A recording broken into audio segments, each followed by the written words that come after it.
Boa noite a todos os irmãos.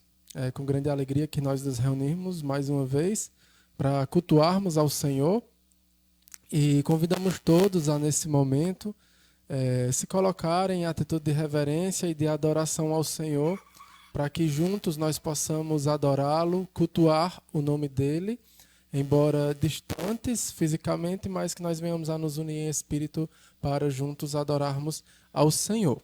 Vamos entoar um cântico e logo depois, então, estarei orando a Deus. Vamos cantar o cântico Glória para Sempre.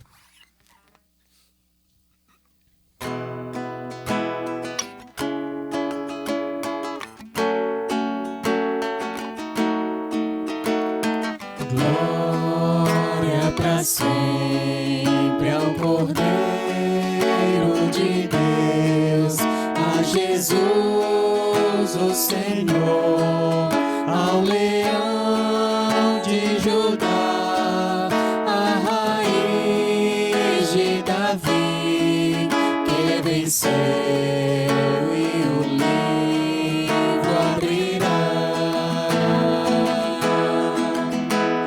O céu, a terra e o mar, e tudo que neles há, o adorarão e confessarão: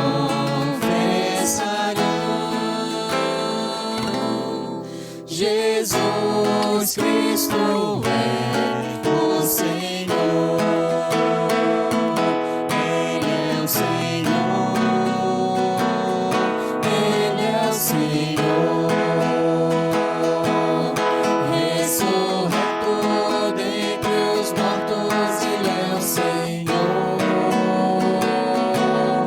Todo joelho se dobrará, toda língua confessará que Jesus Cristo é o Senhor.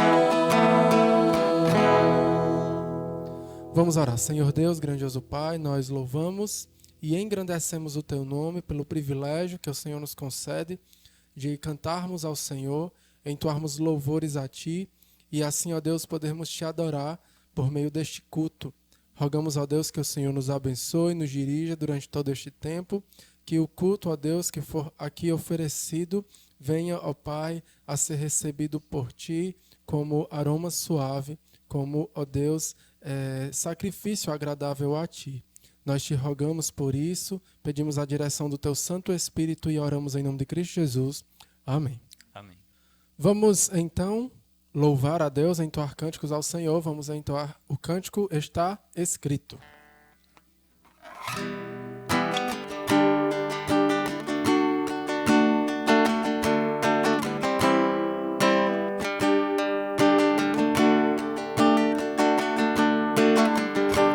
Na tua palavra eu sei que posso confiar. Quando eu precisar de direção, nela estou seguro, eu sei que posso me abrigar. Quando precisar de proteção,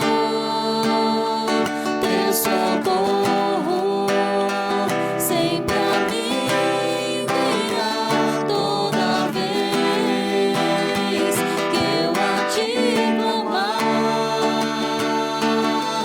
mas se no deserto eu não ouvir a tua voz, eu me lembrarei das palavras que o Senhor já me falou.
palavra sei que posso confiar.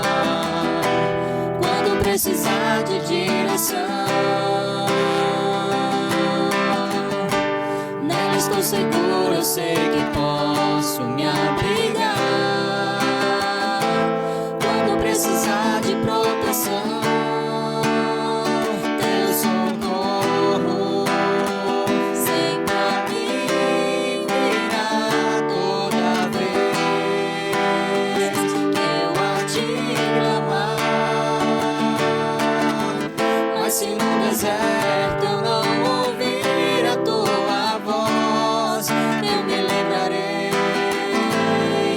das palavras que o Senhor já me falou. Está escrito, sou mais que vencedor. Está escrito, Deus ao meu lado está. Está escrito que Ele me ama e que jamais me deixará. Está escrito, Deus é o meu provedor. Está escrito, nada me faltará.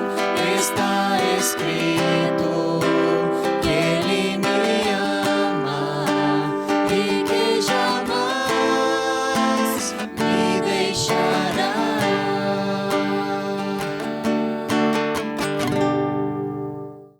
Vamos entoar agora o hino do cantor cristão de número 324, Refúgio Verdadeiro.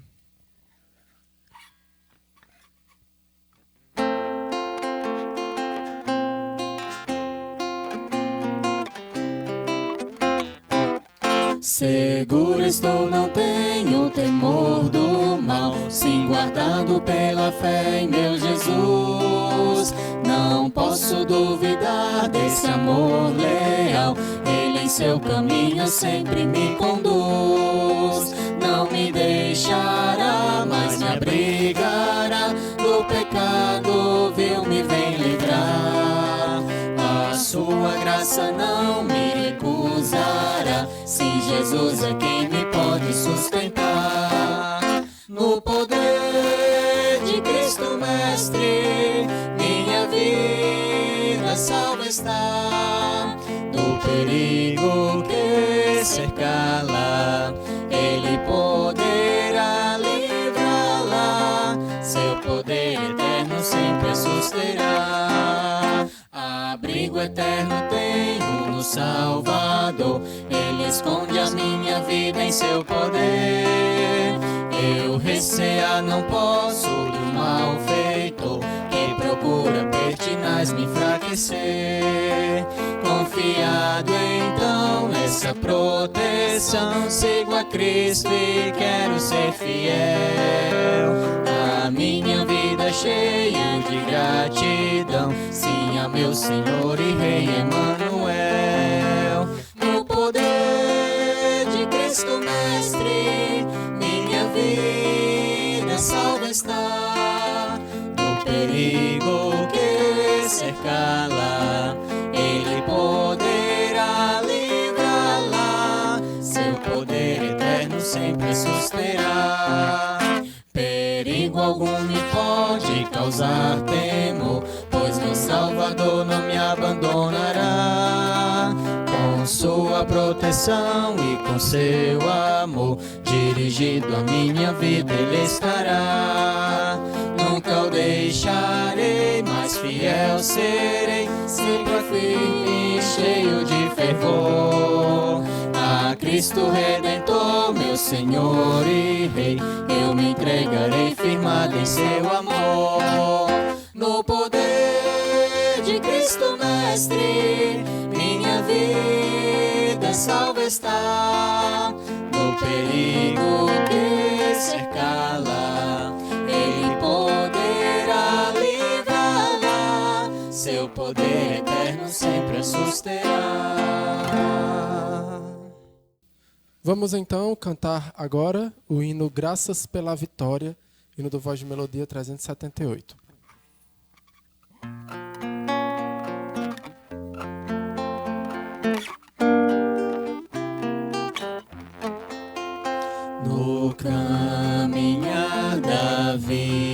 aqui, Deus mostra a sua mão, guiando sempre a quem pedir, lhe dando direção.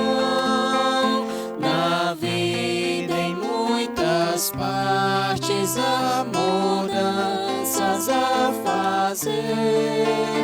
Senhor, me mostra pra com Cristo mais me parecer. Graças por toda vitória que dás, por todo instante que sustentando estás. Graças por provas que fazes me vencer. Possa este servo honrar teu santo ser. Às vezes, apesar das bênçãos, volto a falhar, mas nunca me rejeitas, pronto a perdoar. Em meio a faltas, tu me alertas para o erro meu, instruis, corriges, forças das, me mostra que sou teu.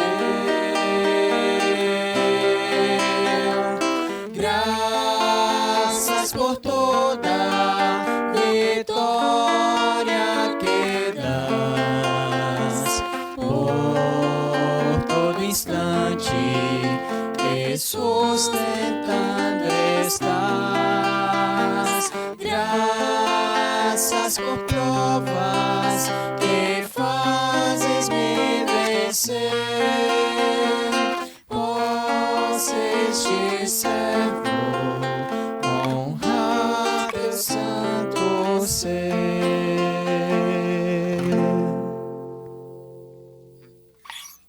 Convido todos a abrirem suas Bíblias no livro de 1 Pedro, capítulo 1. 1 Pedro, capítulo 1. Nós vamos ler do versículo 13 até o versículo 21. Diz assim a palavra de Deus, 1 Pedro, capítulo 1, a partir do versículo 13. Por isso, cingindo o vosso entendimento, sede sóbrios e esperai inteiramente na graça que vos está sendo trazida na revelação de Jesus Cristo. Como filhos da obediência, não vos amoldeis às paixões que tinhais anteriormente na vossa ignorância. Pelo contrário, segundo é santo aquele que vos chamou, tornai-vos santo também vós mesmos em todo o vosso procedimento. Porque escrito está, sede santos, porque eu sou santo. Ora, se invocais como Pai aquele que, sem acepção de pessoas, julga segundo as obras de cada um, portai-vos com temor durante o tempo da vossa peregrinação, sabendo que não foi mediante coisas corruptíveis, como prata ou ouro, que fostes resgatados do vosso fútil procedimento, que vossos pais vos legaram, mas pelo precioso sangue, como de cordeiro sem defeito e sem mácula, o sangue de Cristo, conhecido com efeito antes da fundação do mundo, porém manifestado no fim dos tempos, por amor de vós, que, por meio dele, tendes fé em Deus, o qual o ressuscitou dentre os mortos e lhe deu glória, de sorte que a vossa fé e esperança estejam em Deus. Amém? Amém. Vamos então continuar louvando a Deus. Vamos entoar agora o cântico Rei das Nações.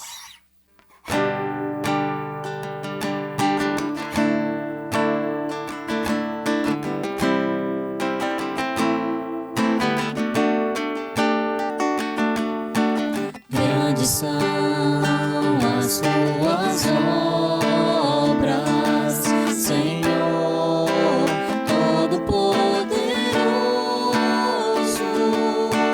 Justos e verdadeiros são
justiça se fizeram manifestos.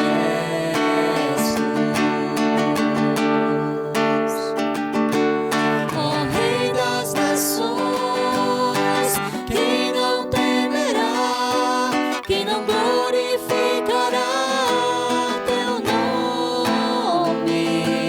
Ó Rei das nações, quem não te louvará, pois só teu nome é santo.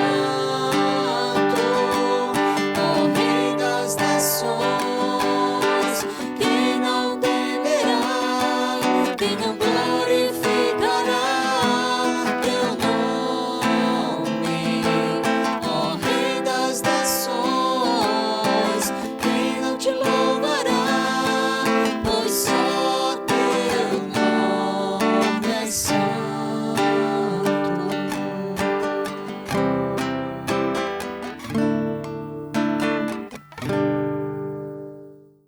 Encerrando então essa parte do louvor, vamos entoar o hino de número 326 do Voz de Melodia, Regozija em Deus.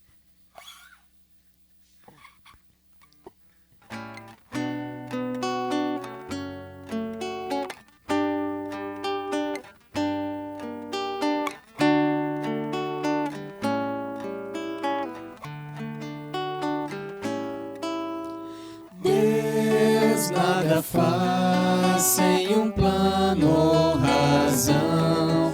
Quando provas teu servo e lhe dá formação, dá graças a Deus quando o teste se faz. Em trevas nos dá sua paz. Regozija em Deus, que erros não faz. Ele sabe o fim do caminho em que vais, pois ao te provar, purificar, o amor então serás. Quando as trevas à frente se impõem, eu olho pra cruz que o Calvário expõe. Submeto-me ao Mestre, não olho pra trás. A paz vem, o medo desfaz. Regozija em Deus, que erros não faz. Ele sabe o fim do caminho em que vais, pois ao te provar, purificar, com amor então serás. Sim, posso ver, provações vêm de Deus, em amor fortalece e limpa os seus. Meu Pai sempre faz o melhor, sim, eu sei. Eu limpo, mas frutos darei. Regozija em Deus, erros não faz. Ele sabe o fim do caminho em que vais, pois ao te provar, purificar, com amor então serás. Boa noite, amados irmãos. Saúdo a todos com a graça e a paz do nosso Deus. Irmãos, nesse momento, então, vamos preparar o nosso coração para ouvir a palavra do Senhor. Então, esteja aí com sua Bíblia. Tenho certeza que você estará com a sua Bíblia, né?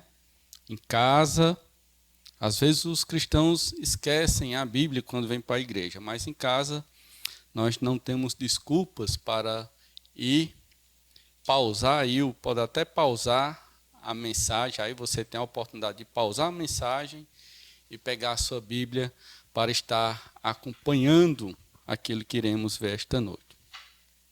Irmãos, em virtude dos últimos acontecimentos, e mais precisamente do questionamento de muitas pessoas, nós falamos domingo sobre a volta de Cristo.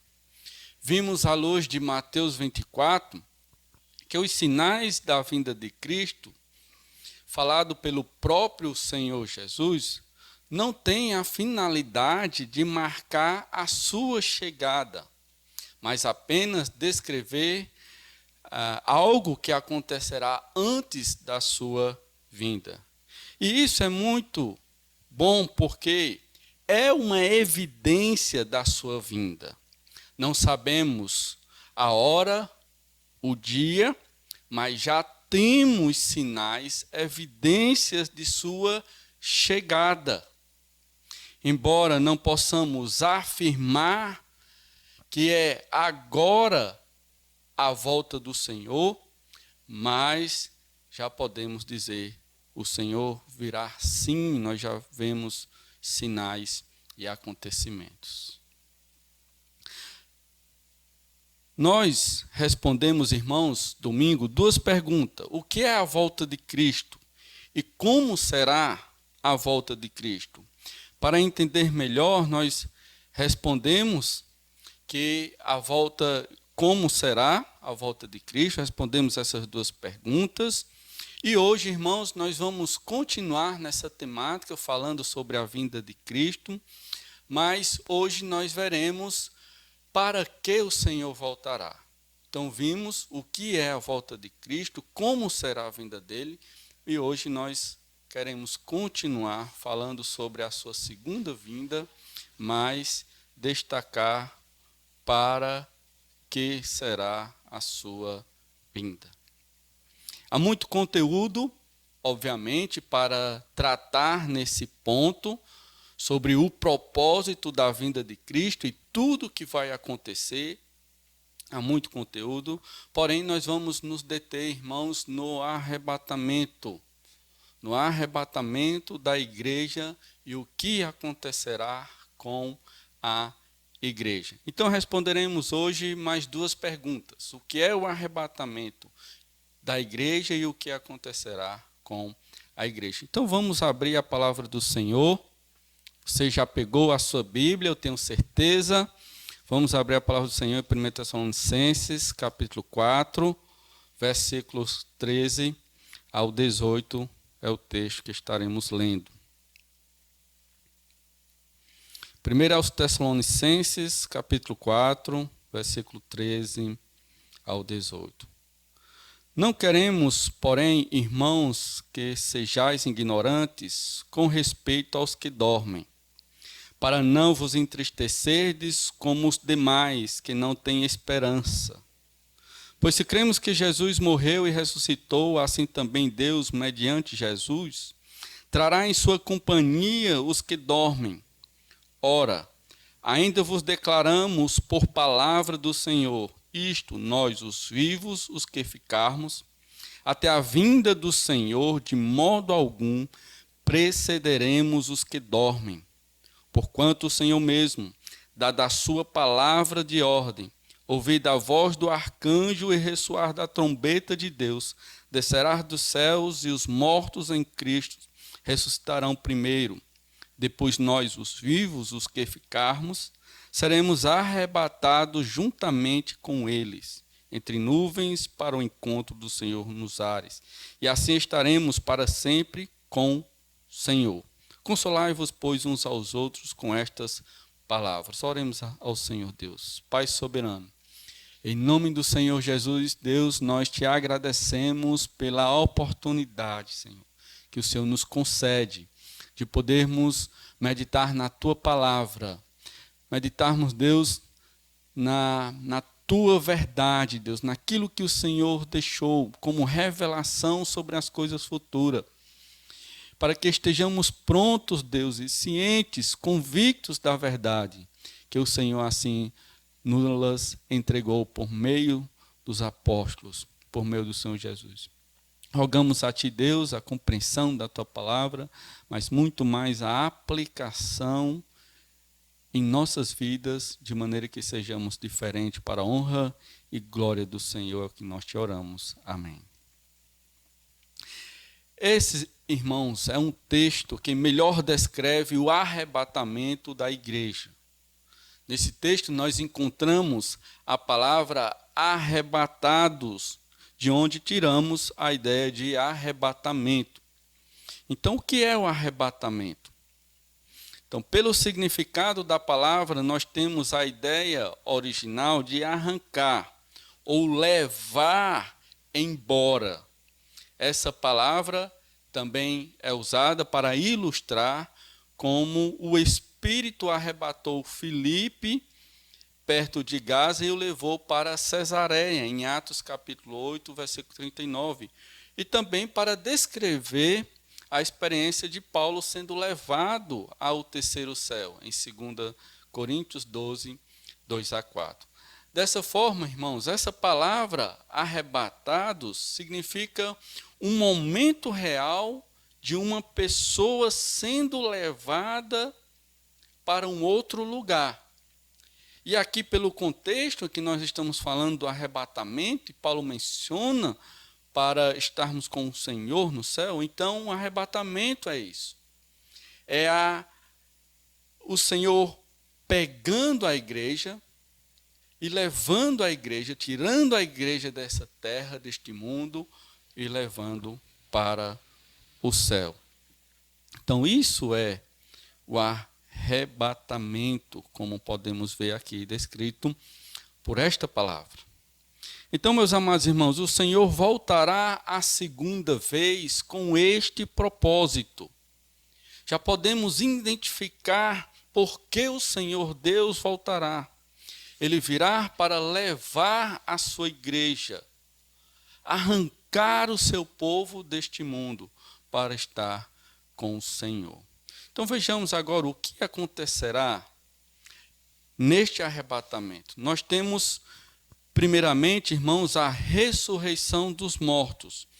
Note novamente o versículo 15 ao versículo 16, que diz: ora, ainda vos declaramos por palavra do Senhor isto, nós os vivos, o que ficarmos até a vinda do Senhor, de modo algum precederemos os que dormem. Porquanto o Senhor mesmo, dada a sua palavra de ordem, ouvida a voz do arcanjo, e ressoada a trombeta de Deus, descerá dos céus, e os mortos em Cristo ressuscitarão primeiro. Então, acontecerá, primeiramente, Paulo diz, a ressurreição dos mortos. E é interessante que Paulo usa duas expressões para destacar como algo acontecendo primeiro. Ele diz: de maneira nenhuma precederemos os que dormem. Os mortos ressuscitarão primeiro. Isso mostra uma ordem do acontecimento, para enfatizar que primeiramente acontecerá a ressurreição e depois os vivos irão ser arrebatados. Todos os cristãos em Cristo Jesus, que morreram em Cristo Jesus, acordarão dos seus sepulcros para encontrar-se com o Senhor. Então, todos os cristãos, crianças, mulheres, homens e idosos, que morreram em Cristo Jesus, que morreram crendo no Senhor Jesus, que entregaram a sua vida no Senhor Jesus, terão o privilégio de estar com o Senhor, de serem ressuscitados na segunda vinda de Cristo. Paulo fala dessa maneira, irmãos, porque os cristãos em Tessalônica não entendiam bem acerca do destino dos entes queridos cristãos que já haviam morrido. Eles não sabiam bem, eles não compreendiam bem o destino daqueles irmãos que morriam. E, além disso, eles achavam que esses irmãos perderiam as bênçãos da segunda vinda do Senhor, já que eles morreram. Então, por isso, Paulo está explicando e falando da segunda vinda de Cristo, o que vai acontecer para que aqueles irmãos tivessem uma compreensão exata do destino da vida dos cristãos após a morte. Agora você imagina que grande tristeza aqueles irmãos não estavam passando. Era uma tristeza dupla, podemos dizer. Primeiro, porque alguém da família morria.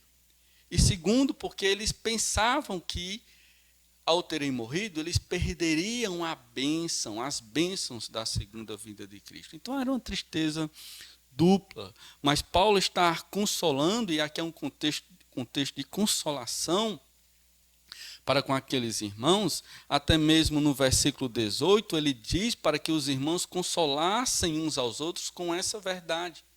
Então, porque aquela igreja, aqueles irmãos precisavam entender o destino exato dos cristãos quando morrem. O que de fato acontecerá com eles. Então, Paulo diz, olha, eles ressuscitarão. Essa é a primeira verdade. Em segundo, eles ressuscitarão primeiros do que nós para um encontro com o Senhor. Eles terão um privilégio maior do que os vivos, porque de maneira nenhuma nós, os vivos, precederemos a eles. Então, essa era uma grande palavra de conforto dentro do entendimento daqueles irmãos. A ressurreição, irmãos, não era algo aceito por todos naquela época. Os saduceus não aceitavam, e nem também os filósofos atenienses. Quando Paulo falou da ressurreição para esses atenienses, filósofos, lá em Atos capítulo 17, 32, eles só faltaram zombar do apóstolo Paulo, dizendo, quanto a isso nós te ouviremos depois, como se estivesse desprezando aquilo que Paulo estava dizendo sobre a ressurreição. Porque eles entendiam, para eles, a grande esperança desses filósofos, dos gregos, era justamente livrar-se desse corpo. Eles não concebiam também a ideia de uma ressurreição de um corpo decomposto e misturado com a terra. Eles achavam, como é que isso vai acontecer? Isso é impossível acontecer, uma ressurreição do corpo. Não tem como. Então eles entendiam assim, é um entendimento de incredulidade, nós sabemos disso. E quanto aos saduceus, também o Senhor fala e explica aos saduceus, menciona sobre a ressurreição em Mateus 22, 23 a 33. Então nós temos essas oposições quanto à ressurreição. Mas a grande verdade, irmãos, é que haverá a ressurreição. E a ressurreição de Cristo é a prova da nossa ressurreição. É isso que Paulo inicia mencionando em 1 Tessalonicenses 4, no nosso texto que estamos lendo. Versículo 14, ele diz, pois se cremos que Jesus morreu e ressuscitou, assim também Deus, mediante Jesus, trará em sua companhia os que dormem. Então haverá ressurreição, e a garantia disso é que o próprio Senhor Jesus venceu a morte. Ele ressuscitou. Mas depois, irmãos, da ressurreição dos mortos, em seguida nós teremos o arrebatamento dos vivos, versículo 17. Depois nós, os vivos, os que ficarmos, seremos arrebatados juntamente com eles entre nuvens para o encontro do Senhor nos ares, e assim estaremos para sempre com o Senhor. Isso será algo realmente surpreendente. Uma cena espetacular. Que pena que nós não estaremos aqui para ver. Mas será glorioso uma cena dessa. Centenas de milhões de pessoas vão de repente, amados irmãos, desaparecer, sumirem à vista de outras pessoas. Imagino como o arrebatamento será. Mães depois procurando os seus filhos que sumiram de repente, maridos procurando a sua esposa que sumiu de repente, ou mesmo mulheres procurando o seu marido que estava ali à mesa, almoçando, enquanto ela baixou a cabeça e foi colocar um pouco de comida na boca, que olhou, cadê o marido? E assim por diante, meus irmãos. Será um grande desespero para os que ficarem. Até mesmo porque em seguida haverá a grande tribulação. Os dias mais horríveis que as pessoas possam passar na vida será depois do arrebatamento. Então, a grande tristeza, o grande desespero por muitos familiares terem desaparecido, filhos ou mais pessoas próximas, e ainda posterior, esse grande dia terrível de tribulação. Hoje nós passamos por dias ruins. Enfrentamos tristezas, enfrentamos dores. Vemos guerras, vemos todos esses sinais, mas lembra que falamos, é apenas o princípio das dores. Nós já estamos experimentando os princípios das dores. Mas é apenas o princípio. A grande dor, o grande tempo terrível, ainda acontecerá. E pela graça de Deus nós não estaremos aqui. Teremos sido arrebatados. Nesse aspecto, irmãos, o arrebatamento da igreja será um grande livramento dos piores dias que o mundo jamais experimentou. A igreja experimentará e jamais temos passado pelo princípio das dores, ou na verdade a igreja jamais experimentará esses dias terríveis, embora tenha experimentado os princípios das dores como nós temos vivido hoje e visto acontecendo hoje. Em segundo, irmãos, devemos lembrar que nesse momento do arrebatamento, da ressurreição dos corpos, é o momento da transformação do nosso corpo, ou melhor, da glorificação do nosso corpo. O incorruptível se revestirá da incorruptibilidade. O que é mortal se revestirá da imortalidade. É isso que Paulo nos diz em 1 Coríntios, capítulo 15. Vamos abrir a palavra do Senhor. 1 Coríntios, capítulo 15, versículo 50 ao 54. 1 Coríntios 15, 50 a 54. Nos diz: isto afirmo, irmãos, que a carne e o sangue não podem herdar o reino de Deus, nem a corrupção herdar a incorrupção. Eis que vos digo um mistério: nem todos dormiremos, mas transformados seremos todos.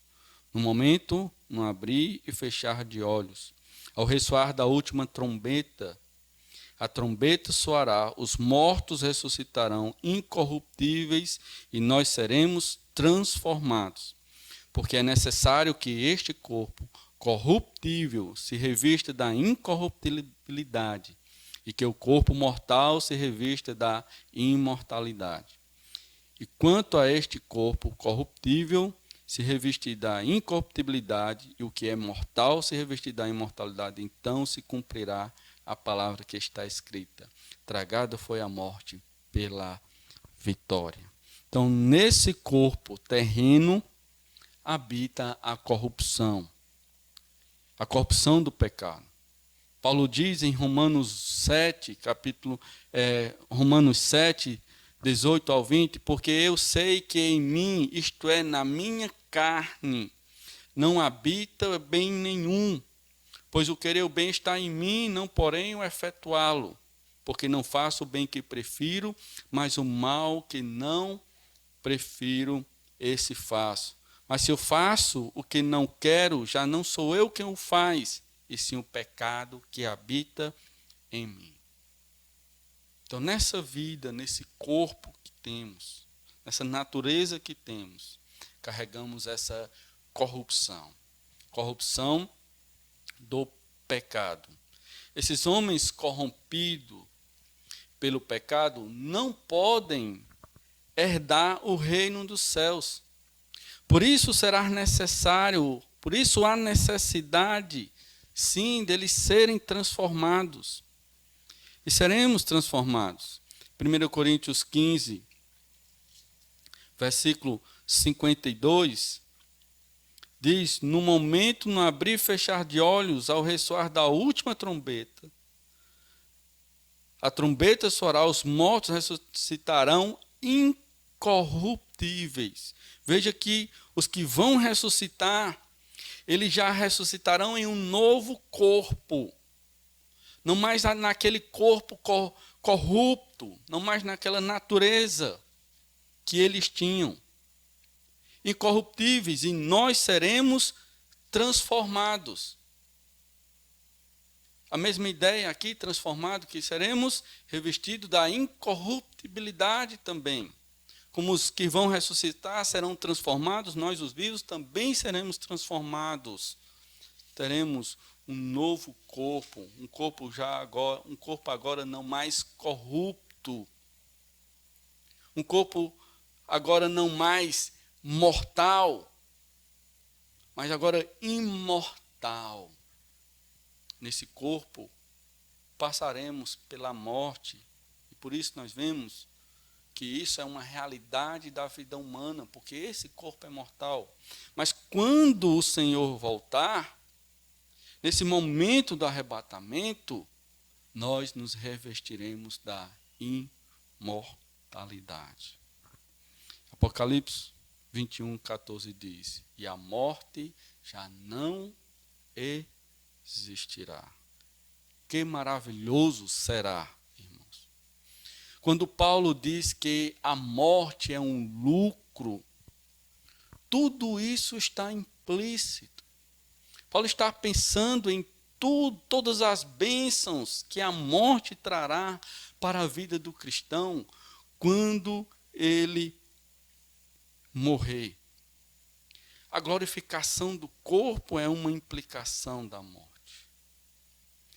Um corpo que o pecado agora não habita mais.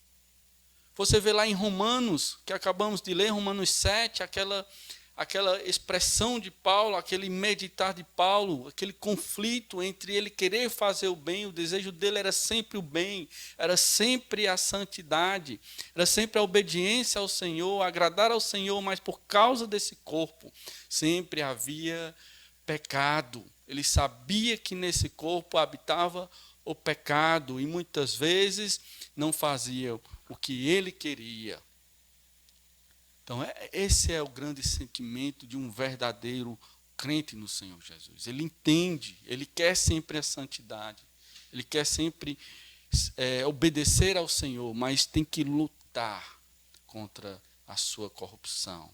Mas quando o Senhor voltar, nós desfrutaremos dessa incorruptibilidade. Eu não sei se a gente poderá perceber o que é estar em um corpo glorificado. Deus não nos fala isso em sua palavra, mas que seja algo percebível. Tomara que seja algo percebível, a gente perceber esse corpo glorificado, e não sei se a gente se lembrará daquele tempo da corrupção, para que a gente se alegrar mais ainda e ver que maravilha, ou como estamos. É por causa desse corpo, irmãos, corrupto, que também o homem, ele sofre, ele geme de dores. Em Romanos capítulo 8, versículo 22. Porque sabemos que toda a criação a um só tempo geme e suporta angústias até agora. E não somente ela, mas também nós, que temos as primícias do Espírito. Igualmente gememos em nosso íntimo, aguardando a adoção de filhos, a redenção do nosso corpo.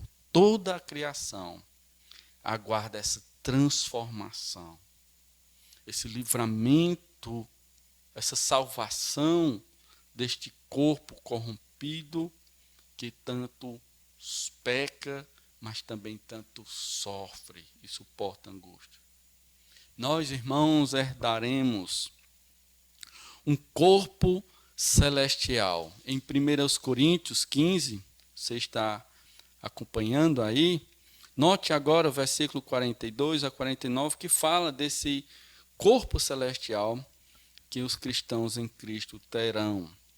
42. Pois assim também a ressurreição dos mortos, semeia-se o corpo na corrupção, ressuscita na incorrupção. Semeia-se em desonra, ressuscita em glória. Semeia-se em fraqueza, ressuscita em espiritual. Se há corpo natural, há também corpo espiritual. Pois assim está escrito: o primeiro homem, Adão, foi feito alma vivente.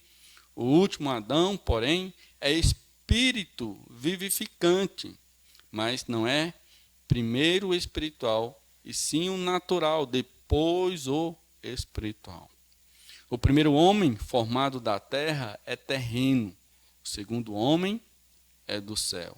Como foi o primeiro homem, o terreno, tais são também os demais homens terrenos, e como é o homem celestial, tais também os homens, os celestiais. E assim como trouxemos a imagem do que é terreno, devemos trazer também a imagem do celestial. Que maravilha! Fraquezas, desonras e corrupção, mas depois glória, poder, um ser celestial. Nós seremos transformados em um ser celestial. Quão será maravilhoso essa grande bênção em nossas vidas. Então, irmãos, o Senhor voltará não só para nos levar, mas para nos fazer um novo homem. Então, nosso arrebatamento implica em nossa transformação, em nossa glorificação. Então, esse é o propósito da vinda do Senhor. Para que o Senhor voltará? Ele voltará para pegar a sua igreja, levar a sua igreja, mas também transformar a sua igreja, glorificar cada um de nós. Por fim, irmãos, o arrebatamento será a nossa ida para o céu, a fim de que estejamos para sempre com o Senhor. Então, voltemos ao nosso texto base em 1 Tessalonicenses, capítulo 4, e vejamos novamente o versículo 17, a parte B, que nos menciona que acontecerá isso. Versículo 17: depois nós, os vivos, os que ficarmos, seremos arrebatados juntamente com eles, entre nuvens, para o encontro do Senhor nos ares. e assim estaremos para sempre com o Senhor. Então, o arrebatamento será a nossa ida para o céu, a fim de estarmos para sempre com o Senhor. Esse é o propósito da segunda vinda. É para isso que o Senhor voltará, para nos levar e estarmos para sempre com Ele, amados irmãos. E isso Ele anunciou aos seus discípulos. Lá em João capítulo 14, versículo 1 ao 4, quando ele diz: não se turbe o vosso coração, credes em Deus, crede também em mim. Na casa do meu Pai há muitas moradas, se não fosse assim eu vos teria dito, pois vou preparar-vos lugar. E quando eu preparar, voltarei e receberei vocês para mim mesmo, para que onde eu estou, estejais vós também para sempre. Estais vós também comigo. Então essa foi a grande verdade confortadora na vida dos discípulos. Quando formos arrebatados, seremos levados para o céu, onde eternamente estaremos com o Senhor. O céu será a nossa morada. O céu será o destino daqueles que partiram. Então os tessalônicos, os irmãos de Tessalônica, não deviam ficar entristecidos com aqueles que morreram, porque o destino deles era o céu. Era desfrutar de todas essas bênçãos que a segunda vinda de Cristo trará. Então isso, de fato, irmãos, é um grande consolo para as nossas vidas. Saber que aqueles que foram não findaram a sua vida. Normalmente a gente tem o costume de dizer, irmãos, perdemos alguém, né? Quando alguém morre, nós dizemos perdemos. Nós não perdemos ninguém. Nós não perdemos porque nós sabemos exatamente para onde foi aquele que morreu. Ele está com o Senhor. O corpo, sim, foi destruído, mas depois esse próprio corpo será um corpo ainda melhor. Nós não perdemos ninguém. Nós não perdemos. Nós sabemos exatamente onde aqueles que partiram em Cristo estarão. Nós sabemos exatamente o destino e o que acontecerá com aqueles que partiram em Cristo. E isso é por isso que nós devemos nos alegrar. Porque as melhores maravilhas que alguém pode receber, ou é através da sua morte, ou é através da vinda de Cristo. As melhores maravilhas que alguém pode desfrutar é morrendo em Cristo, ou sendo recebido por Cristo ainda vivo. Então sentimos a dor, sim, da perda, mas nunca seremos entristecidos como aqueles que não têm esperança. Nós trabalhamos, irmãos, pesado para ter alguma coisa neste mundo. Construir uma morada neste mundo. Mas o céu é da mão de Deus. Nós receberemos o melhor lugar onde se possa estar, a melhor moradia. E nós não fizemos nenhum esforço, porque receberemos de graça. A salvação é pela graça e não por obras. Não fizemos nada, mas Cristo é quem nos dará todas essas maravilhas. Dessa forma, irmãos, temos que a vinda do Senhor tem esse maravilhoso propósito: levar a sua igreja, transformar a sua igreja, glorificar a sua igreja, para estar junto com Ele para todo o sempre. Essas são as grandes bênçãos para nós com a vinda do Senhor. O arrebatamento nos garantirá que não sentiremos mais dor, tristeza alguma. Porque isso são coisas desse tempo, isso são coisas dessa vida, desse corpo. E em Apocalipse 21, versículo 4, o mesmo diz: e ele enxugará dos olhos toda lágrima, e a morte já não existirá. Já não haverá luto, nem pranto, nem dor, porque as primeiras coisas passaram. Mas, enquanto esse dia não chega, esse dia maravilhoso da volta de Cristo, do arrebatamento da sua igreja, como a igreja deve viver? Como devemos guardar a vinda do Senhor, aguardar a vinda do Senhor?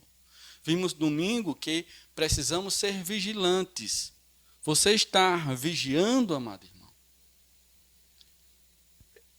Esse é um dos principais comportamentos da igreja, é estar vigilante enquanto o Senhor não volta. É permanecer em vigilância. Você está vigiando. Analise bem a sua vida, como ela anda, a sua vida em Cristo. Mas também a igreja precisa manter, até que o Senhor volte, a paciência. Veja que é isso que Tiago descreve em Tiago, capítulo 5, versículo 7. Abra comigo a palavra do Senhor, Tiago, capítulo 5, versículo 7. Diz: sede, pois, irmãos, pacientes até a vinda do Senhor. Eis que o lavrador aguarda com paciência o precioso fruto da terra, até receber as primeiras e as últimas chuvas. Sede vós também pacientes e fortalecei o vosso coração, pois a vinda do Senhor está próxima. Diante dos grandes sofrimentos dessa vida, das dores que sentimos, dos perigos que corremos, temos que passar com paciência, suportar, fortalecer a nossa vida para suportar tudo isto com paciência até que o Senhor volte. Tenhamos sempre, irmãos, acesa em nossos corações essa esperança de um dia estarmos com o Senhor para sempre e livre de todos os sofrimentos e todos os males dessa vida. Devemos aguardar com paciência. O Senhor disse que esse mundo seria de aflição. Mas nós, diante desse mundo, precisamos, a igreja do Senhor, diante de todas as lutas que ela passa, dos sofrimentos que ela vivencia, das dificuldades que ela vivencia, e são inúmeras as dificuldades que a igreja passa, desde a origem da igreja, lá em Atos, temos o início da igreja, logo após temos perseguição dos irmãos, temos morte de irmãos naquele tempo. Então tem muitas e muitas dificuldades que o povo de Deus passa. Mas o que devemos fazer até que o Senhor volte? Continuar pacientes, suportando este mundo, vivendo como igreja, com paciência. Essa deve ser uma grande virtude das nossas vidas, até que o Senhor volte. Porque nesse mundo estaremos sempre diante de sofrimentos e dificuldades. Se algo que é certo neste mundo é isso, sofrimentos e dificuldades. E pode chegar a qualquer hora em nossa vida. E pode chegar a qualquer hora na igreja. Em segundo, irmãos, como a igreja deve aguardar a vinda do Senhor? Com alegria. Alegria também é algo que se espera da igreja até que o Senhor volte. O Senhor Jesus disse aos seus discípulos: não se turbe o vosso coração. E aí depois ele diz: eu voltarei. Então não fiquem inquietos, não fiquem desanimados. porque eu voltarei. Então Deus espera, o Senhor espera que nós tenhamos alegria, mesmo em todas as dificuldades e sofrimento que estamos ou venhamos passar neste mundo. Mas temos que ter alegria até que Ele volte. Ele disse: tenham bom ânimo diante das aflições, porque eu venci o mundo. E a vitória do Senhor Jesus a este mundo é a nossa vitória também. E nós seremos vitoriosos quando o Senhor voltar. Que, irmãos, Deus venha estar abençoando as nossas vidas mediante a sua palavra e fortalecendo o nosso coração por meio da sua palavra. Vamos orar mais uma vez. Pai soberano, em nome do Senhor Jesus, agradecemos pela tua palavra, Senhor Deus. Rogamos, Deus, que o Senhor nos dê força. Produz, Deus, em nós as virtudes essenciais que a igreja necessita, Senhor Deus, para suportar este mundo até que tu voltes, meu Senhor Deus, eterno Pai. Abençoa cada irmão, cada família. Supre a necessidade, Deus, de cada um. Consola, Senhor Deus e Pai, aqueles que precisam de consolo, que estão enfrentando tristeza nesse momento. Ser presente, Deus, com eles, confortando, Senhor Deus, cada um. Nos dá força, Senhor Deus Pai, renova a nossa fé a cada dia, a nossa esperança em Ti, para que caminhemos com perseverança, Deus, a nossa carreira. Rogamos por isso em nome do Senhor Jesus. Amém. Meus amados irmãos, próximo final de semana, isto não está sendo avisado, mas estamos já nos preparando, porque nós faremos a nossa conferência de aniversário por transmissão. Não teremos a grande alegria de todos nós estarmos juntos aqui na igreja, mas desfrutaremos desse momento e nos regozijaremos naquele final de semana, no próximo final de semana, com a nossa conferência. Então haverá transmissão tanto na sexta, como no sábado e no domingo. Serão os 3 dias de conferência. Estaremos divulgando melhor. Nós estamos pedindo uma gravação dos irmãos, o pastor José já mencionou isso, você deve estar gravando. Na verdade, é para ter entregue na sexta, né? Nós estamos falando no domingo, mas se não entregou, manda para ele, de repente, ainda dar tempo. Faça a gravação, entre em contato com ele, saiba mais como deve ser feito isso. Será muito bom ver a sua participação nesse momento de grande alegria para todos nós. Então, Deus abençoe, irmãos, continuem firmes em oração, sejam fiéis nas contribuições, nos dízimos. Isso eu preciso falar novamente aqui, porque agradeço a Deus pela fidelidade daqueles irmãos, dos irmãos que têm devolvido o seu dízimo. Isso tem sido muito importante para suprir as necessidades da igreja, da obra do Senhor. Os irmãos bem sabem disso. Estamos em construção, e já estamos finalizando o piso, mas graças a Deus, Deus tem suprido tudo. E que nós continuemos a nossa campanha, não é verdade, sobre as contribuições do piso. Nós temos divulgado pouco sobre isso, mas se Deus tocar em seu coração, fazer a oferta, essa oferta para o piso da igreja, nós bem sabemos que o irmão colocou, né, nos ofertou o dinheiro, já colocamos, mas precisamos estar devolvendo a esses irmãos tudo aquilo que foi gasto. Então, Deus abençoe aos amados irmãos e até próxima semana.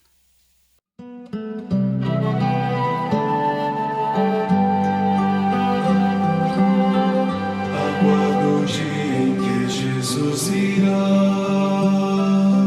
para sua igreja reunir. Morreu, ressuscitou, em breve voltará, nos levará para si.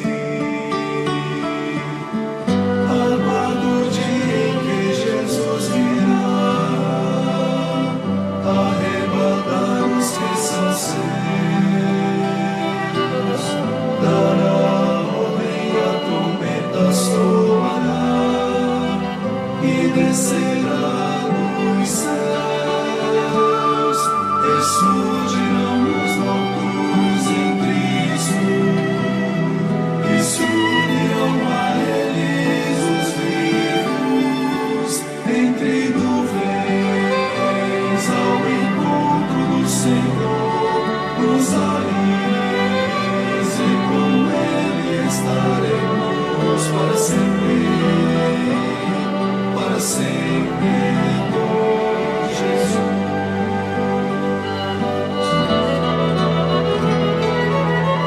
a semelhança do Senhor Jesus.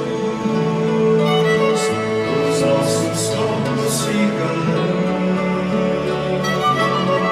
de glória revestidos pela eterna luz.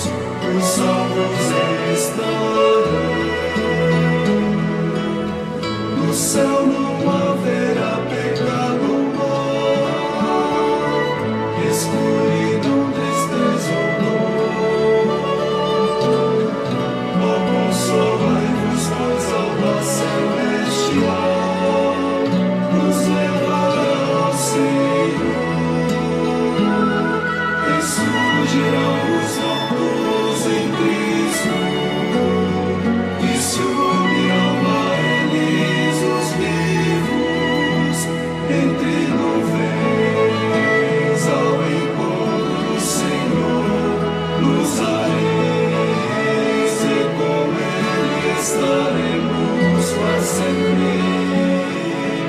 para sempre com Jesus.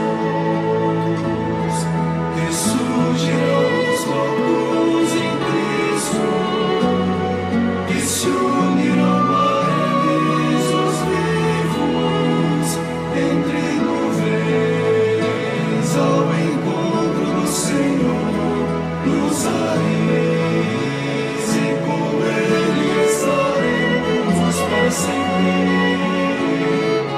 sempre com Jesus, para sempre com Jesus.